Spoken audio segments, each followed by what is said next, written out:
Hello મિત્રો, good morning.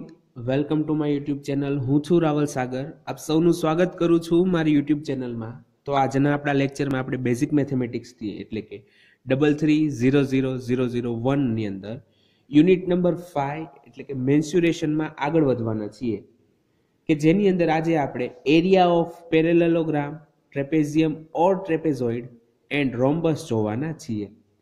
Previous લેક્ચરમાં આપણે ડિફરન્ટ ટાઈપ્સના ટ્રાયેંગલ્સ, ત્યારબાદ સ્ક્વેર છે, રેક્ટેંગલ છે વગેરેના ક્ષેત્રફળ એટલે કે એરિયા જોયા હતા. ત્યારબાદ એને રિલેટેડ એક્ઝામ્પલ.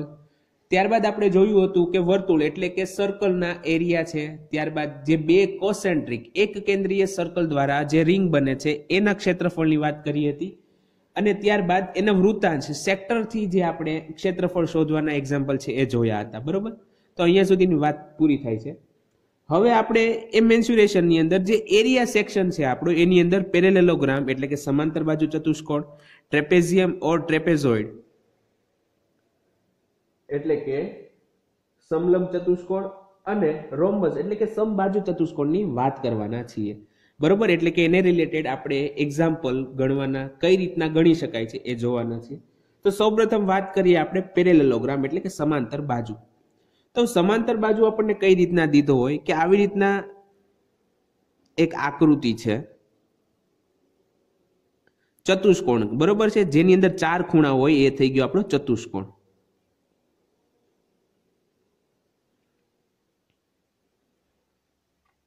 આપણે અહીંયા સુધી રાખશું, જેની અંદર અહીંયા છે એ, બી, સી અને ડી. બરોબર છે, આ એક ચતુષ્કોણ છે. હવે આ સમાંતર બાજુ છે કે નહીં એ કેમ ખબર પડે? હવે અહીંયા જુઓ, ચાર બાજુ બને છે, એડી, ડીસી, સીબી અને બીએ. બરોબર, તો હવે જે માપ આ બાજુનું છે એ જ માપ આનું હોય, તેમજ જે માપ આ બાજુનું છે એ જ માપ આ બાજુનું હોય, તો આવો જે ચતુષ્કોણ બને છે એને આપણે કહેશું સમાંતર બાજુ ચતુષ્કોણ, પેરેલેલોગ્રામ. હવે તમારાની ડેફિનેશન નથી લખવાની, એટલે તમારે ડેફિનેશન યાદ રાખવાની જરૂર નથી, પણ બસ ફક્ત એની ગુણધર્મ, પ્રોપર્ટી યાદ રાખો કે સામસામેની બંને બાજુઓના માપ કેવા હોય? સમાન હોય. બરોબર છે, અને જો એનો એંગલ જે છે 90 ડિગ્રી નથી બનતો. લંબચોરસની અંદર પણ સામસામેની બાજુઓના માપ સમાન હોય છે, પણ એની અંદર બે બાજુ વચ્ચેના એંગલ જે ખૂણો બને છે 90 ડિગ્રી છે, પણ પેરેલેલોગ્રામમાં એવું નથી, એની અંદર 90 ડિગ્રી નથી બનતો. બરોબર છે, હવે હું અહીંયા એક વિકર્ણ દોરીશ, ડાયાગોનલ. બરોબર છે, હવે ધારો કે આ જે બીસી છે, બીસી એની લેન્થ મને બી દીધેલી છે, બીસી જે છે એની લેન્થ મને બી આપેલી છે. હવે હું એમાંથી એક એલ્ટિટ્યુડ એટલે કે વેધ દોરીશ, કોના પર? બીસી પર. અહીંયા બીસી પર મેં એક વેધ દોર્યો, તો અહીંયા જુઓ એંગલ મને બની ગયો છે 90 ડિગ્રી. ઓકે, તો અહીંયા હું એમ લખી નાખીશ. હવે ધારો કે આ જે વેધ બને છે, વેધ એની લેન્થ મને h જેટલી આપેલી છે. ઓકે, અહીંયા સુધીની વાત તમને ક્લિયર થાય છે? સૌપ્રથમ તો કે સમાંતર બાજુ ચતુષ્કોણ કોને કહેવાય? તો કે જ્યારે આપેલા ચતુષ્કોણની અંદર સામસામેના બાજુઓના માપ સમાન હોય, સામસામેના બંને બાજુઓના માપ સમાન હોય, મતલબ કે આના અને આના માપ સમાન છે અને આનું અને આનું માપ સમાન છે, અને તેમની બાજુઓ જે બને છે ખૂણો, એનું માપ 90 ડિગ્રી 90 ડિગ્રી ન હોય, તો આવો જે ચતુષ્કોણ બને છે એ પેરેલેલોગ્રામ થશે.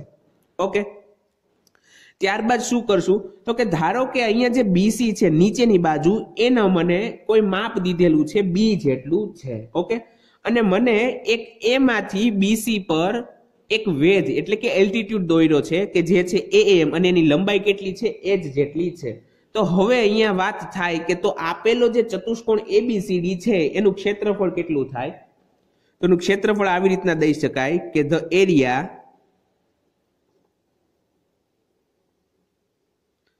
of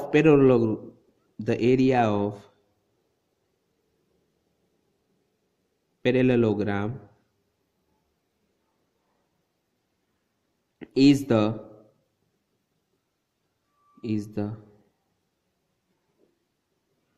product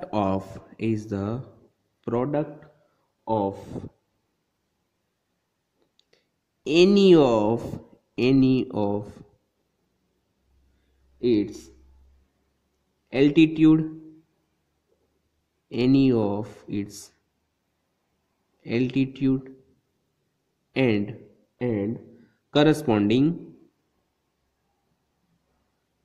and corresponding base.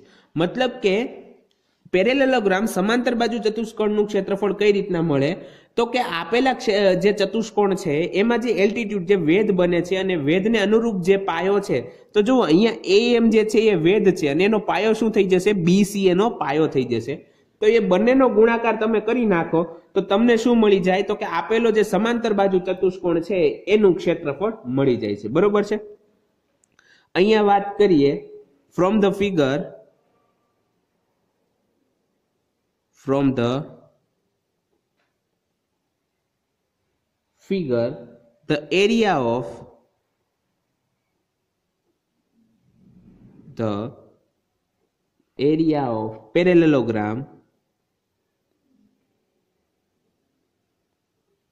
parallelogram અહીંયા શું છે ABCD parallelogram ABCD is equal to તો અહીંયા જો આપણને એક વેધ એલ્ટિટ્યુડ શું દીધું છે AM બરોબર છે તો AM ઇન્ટુ એનો બેઝ પાયો શું છે BC AM ઇન્ટુ BC હવે AM ની લેન્થ કેટલી છે લંબાઈ h જેટલી છે તો h ઇન્ટુ BC ની લેન્થ કેટલી છે B જેટલી બરોબર છે તો આની પાછળ આ તમને જે છે તો કે આપેલા જે સમાંતર બાજુ ચતુષ્કોણ છે એનું ક્ષેત્રફળ મળી જાય h ઇન્ટુ B મતલબ કે પાયો ગુણ્યા વેધ કરો ફક્ત તો તમને આપેલો જે ચતુષ્કોણ છે એનું શું મળી જાય તમને ક્ષેત્રફળ મળી જાય ત્યારબાદ તમે જે ક્ષેત્રફળ મેળવો છો એટલે કે તમને કોઈ કિંમત મળશે તો કિંમતની પાછળ તમારે એકમનો સ્ક્વેર કરવો જરૂરી છે જેમ કે તમને h અને b બંને સેન્ટીમીટરમાં દીધા હોય તો તમારે સેન્ટીમીટર સ્ક્વેર કરવો પડશે h અને b તમારે મીટર દીધા હોય તો મીટર સ્ક્વેર કરવો પડશે અને જો કિમી દીધો હોય તો કિમી સ્ક્વેર કરવો પડશે બરોબર છે અહીંયા સુધીની વાત ક્લિયર થઈ ગઈ છે ત્યારબાદ હવે આપણે વાત કરીએ સેકન્ડ ટાઈપમાં ટ્રેપેઝિયમની વાત કરીએ અથવા તો એને કહેવાય છે ટ્રેપેઝોઇડ ઓકે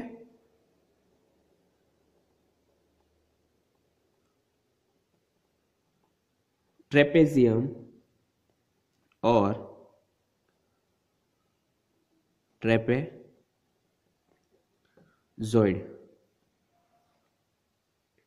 आ थई जैसे समलंब चतुष्कोण समलंब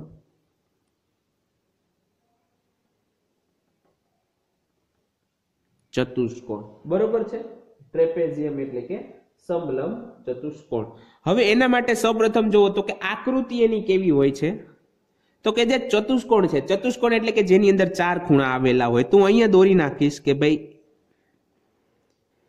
એક બાજુ આવી રીતના છે બીજી બાજુ આવી રીતના છે ત્યારબાદ એક બાજુ જે થર્ડ બાજુ છે એ આવી રીતના લંબાયેલી છે અને એક જે ચોથી બાજુ છે એ અહીંયા કનેક્ટ કરે છે બરોબર છે આવી રીતના થયું તો જો ચાર ખૂણા થઈ ગયા एक खूणो 2 3 અને 4 તો ચતુષ્કોણ તો થઈ ગયો હવે હું એને નામ દઈ દઉં કે અહીંયા જે પોઈન્ટ જે વેક્ટર છે A અહીંયા B અહીંયા C અને અહીંયા D બરોબર છે હવે ધારો કે અહીંયા જે AB છે એનું માપ મને દીધું છે B1 AB નું માપ કેટલું દીધું છે મને B1 અને ત્યારબાદ જે અહીંયા CD છે CD એનું માપ મને દીધું છે B2 આ જે CD છે એનું માપ મને દઈ દીધું છે C2 સોરી B2 હવે તમે જોવો કે આની અંદર ટ્રેપેઝિયમ સમલંબ ચતુષ્કોણ કોને કહેવાય તો કે એની અંદર શું હોય કે કોઈ એક જ પેર એવી હોય કે જે સમાંતર બાજુ હોય સમાંતર બાજુ એટલે કે બંને સામસામી હોય જો માપ સમાન નથી કે તો સમાંતર બાજુ કેવું છું મતલબ કે બાજુ બંને કેવી હોય સમાંતર હોય એકબીજાને 0 અંશના એની વચ્ચેનો ખૂણો કેટલો હોય 0 હોય તો જુઓ એક બાજુ અહીંયા જાય છે ओके बीजी बाजू अहींया जाय छे तो बंने बाजू केवी थई गई छे समांतर थई गई छे एकबीजाने तो आने केवो थई जशे समलंब हवे अहींया जुओ तो के आ एक त्रीजी बाजू छे पण एनी सामे आ जे बाजू बने छे ए केवी छे तो के एने समांतर नथी समांतर एटले एनी साथे साथे आम जे पेरेलल चालती होय एवी नथी एटले आ केवुं थई जशे समलंब थई जशे बरोबर छे हवे धारो के मने अहींया ए माथी कोई एक एल्टिट्यूड निकळे छे अने ए डीसी पर मैं दोर्यो छे तो के एएम बरोबर अहींया एएम डीसी नो जे अहींया एएमडी नो एंगल केटलो बने छे 90 डिग्री छे अने धारो के आ जे एल्टिट्यूड एच छे एनी लेंथ मने एच जेटली दीधी छे तो अहींया तमे जोई शको छो तमने 3 लेंथ दीधी छे एक તો કે AB ની લેન્થ B1 છે, ત્યારબાદ DC ની લેન્થ B2 છે અને AM ની લેન્થ H છે, બરોબર। સૌપ્રથમ તમને વાત કરી દઉં કે ટ્રેપેઝિયમ સમલંબ ચતુષ્કોણ કઈ રીતના થાય કે અ quadrilateral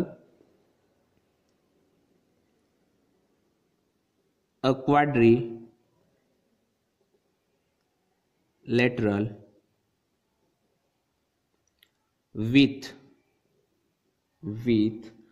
only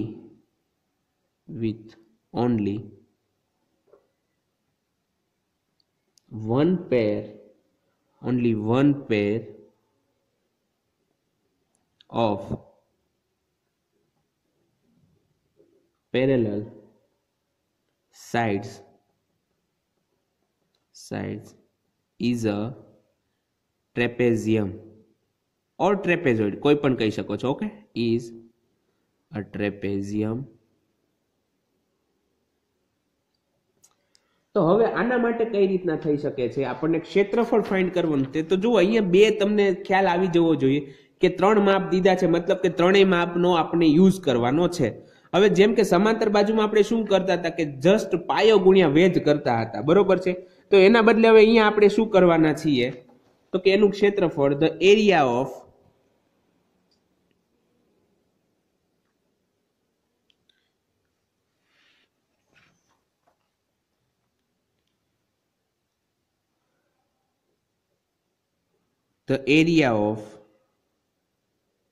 trapezoid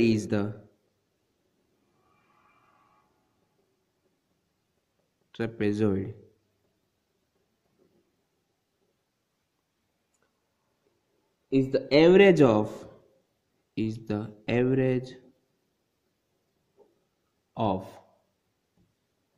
two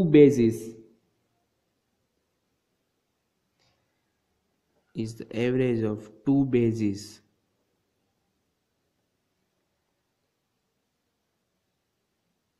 times the height। જો અહીંયા થોડુંક વર્ડમાં દીધું છે તો તમને અઘરું લાગી શકે છે, હમણાં જ્યારે આપણે ફોર્મ્યુલા જોશું એટલે તમને ખ્યાલ આવી જશે કે આપણે શું કહેવા માંગીએ છીએ। ત્યારબાદ area of trapezoid is given by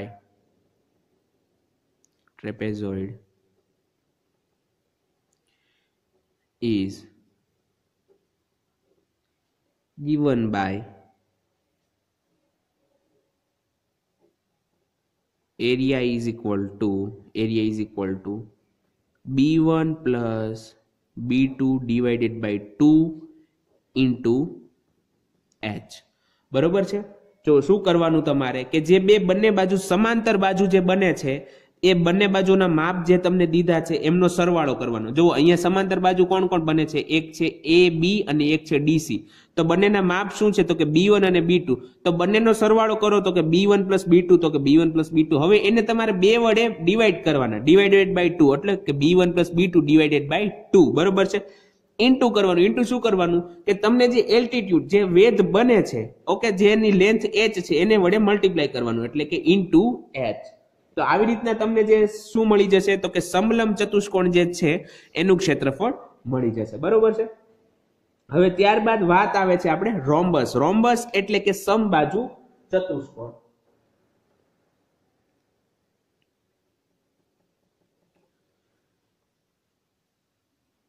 rhombus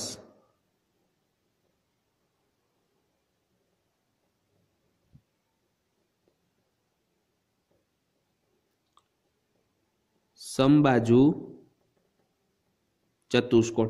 જો તમારે એમની પ્રોપર્ટીઝ યાદ રાખવાની છે કે કેવા ચતુષ્કોણની અંદર કયો ચતુષ્કોણ ક્યારે બની શકે છે, બરોબર છે। ચોરસ હોય તો ચોરસની અંદર શું હોય તો કે બધી જ બાજુઓના માપ કેવા હોય, સમાન હોય અને તેમની બાજુ વચ્ચેના માપ તેમની બાજુ વચ્ચેનો જે ખૂણો બને છે એ 90 ડિગ્રી હોય છે। ત્યારબાદ વાત કરીએ લંબચોરસની। લંબચોરસની સામેની બાજુઓના માપ સરખા હોય છે, બરોબર, અને પાસેની અલગ હોઈ શકે છે। સામસામેની બાજુઓના માપ સમાન હોય અને તેમની બાજુ વચ્ચેના જે ખૂણો છે એ કેવો હોય છે 90 ડિગ્રી। ત્યારબાદ વાત કરીએ સમાંતર બાજુ ચતુષ્કોણ। તો સમાંતર બાજુ ચતુષ્કોણની અંદર સામસામેની જે બાજુઓ છે એમના માપ સમાન હોય છે। ત્યારબાદ વાત કરીએ ટ્રેપેઝોઇડ અથવા તો ટ્રેપેઝિયમ. તો ટ્રેપેઝિયમની અંદર શું હોય કે તમને કોઈ એક જ સમાંતર બાજુની જોડ મળે છે, બરોબર છે, કોઈ એક જ સમાંતર બાજુની જોડ મળે છે. મતલબ કે જે 4 બાજુ આપેલી હોય ને એમાંથી કોઈ 2 જ બાજુ એવી હશે કે જે સામસામી એક્ઝેક્ટલી સામસામી હશે કે જેની વચ્ચેનો જેમની વચ્ચેનો એંગલ કેવો હશે 0 ડિગ્રી હશે. અને ત્યારબાદ હવે રોમ્બસ. તો રોમ્બસની વાત કરીએ તો કે if in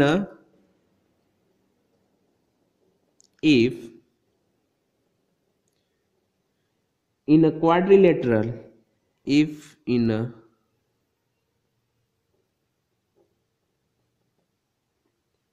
quadrilateral all sides are equal, all sides are equal, then it is called rhombus. બરોબર. શું કીધું છે કે જો ચતુષ્કોણની અંદર બધી જ બાજુઓના માપ સમાન હોય તો એને શું કહેવાય? રોમ્બસ. રોમ્બસ એટલે કે સમબાજુ ચતુષ્કોણ. તો અહીંયાથી પણ એક નોટ કરવાની જરૂર છે કે ચોરસમાં પણ એવું છે કે બધી જ બાજુઓના માપ સમાન છે અને રોમ્બસમાં પણ એવું છે. પણ ચોરસમાં શું હોય કે ચોરસમાં જે બાજુઓ છે એમની વચ્ચેનો ખૂણો 90 ડિગ્રી બને છે, જ્યારે રોમ્બસમાં એવું જરૂરી હોતું નથી. બરોબર છે. રોમ્બસમાં એ જરૂરી નથી કે હંમેશા એ 90 ડિગ્રી જ હોય. ત્યારબાદ એની બીજી પ્રોપર્ટી થઈ જશે કે in rhombus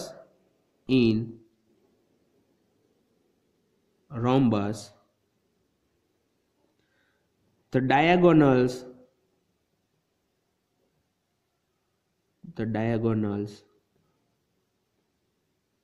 are perpendicular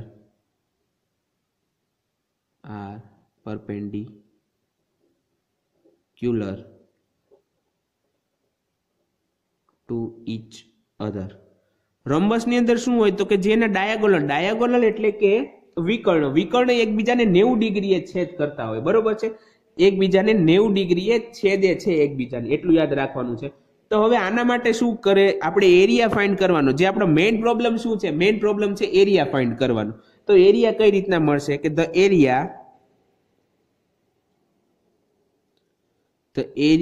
of a rhombus is half the product of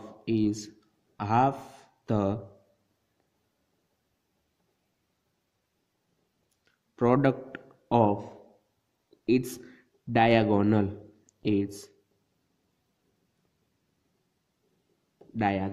બરોબર છે. તમારે શું કરવાનું તો કે જે એમના જે વિકર્ણના માપ દીધા હોય એમનો ગુણાકાર કરવાનો અને એમને 2 વડે ભાંગી નાખવાના. તો તમને શું મળી જાય તો કે આપેલા જે સમબાજુ ચતુષ્કોણ છે એનું ક્ષેત્રફળ મળી જાય. બરોબર છે. હવે અહીંયા હું તમને એક આકૃતિ દેખાડવાની ભૂલી ગયો, તો આકૃતિ તમને દેખાડી દઉં.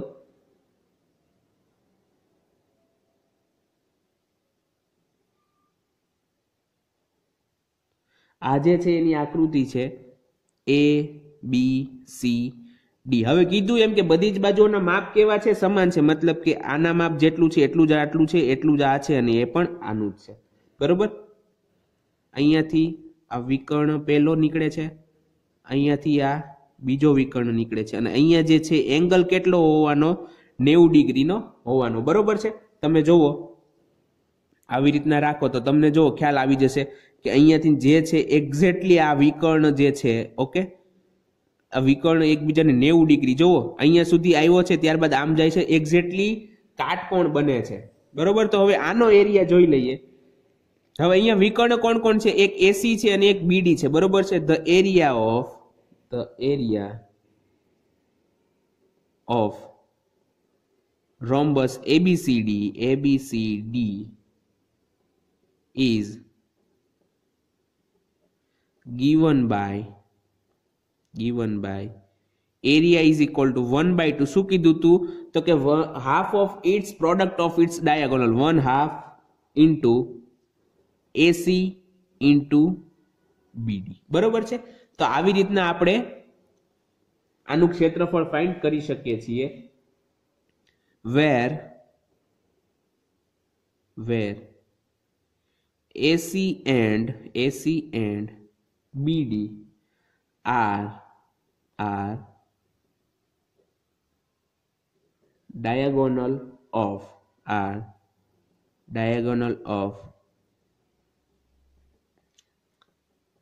ક્વાડ્રિલેટરલ એટલે કે ચતુષ્કોણ ABCD. બરોબર છે. તો આ હતી આજની આપણી થિયરી એટલે તે કે કઈ રીતના એરિયા આપણે ફાઇન્ડ કરવાનો છે. કોનો? તો કે પેરેલેલોગ્રામ એટલે કે સમાંતર બાજુ ચતુષ્કોણ, ટ્રેપેઝિયમ ઓર ટ્રેપેઝોઇડ એટલે કે સમલંબ ચતુષ્કોણ, અને ત્યારબાદ રોમ્બસ એટલે કે સમબાજુ ચતુષ્કોણ. ઓકે, તો આજના લેક્ચરમાં આપણે એટલું રાખીએ છીએ. હવે આને રિલેટેડ એક્ઝામ્પલ જે છે એ આપણે નેક્સ્ટ લેક્ચરમાં ગણવાના છે. તો આઈ હોપ કે તમને આજના લેક્ચરમાં મજા આવી હશે, તેમજ સમજાઈ ગયું હશે. તો હવે આપણે મળશું નેક્સ્ટ ટાઈમ. ત્યાં સુધી ગુડ બાય, ઘરે રહો, સુરક્ષિત રહો.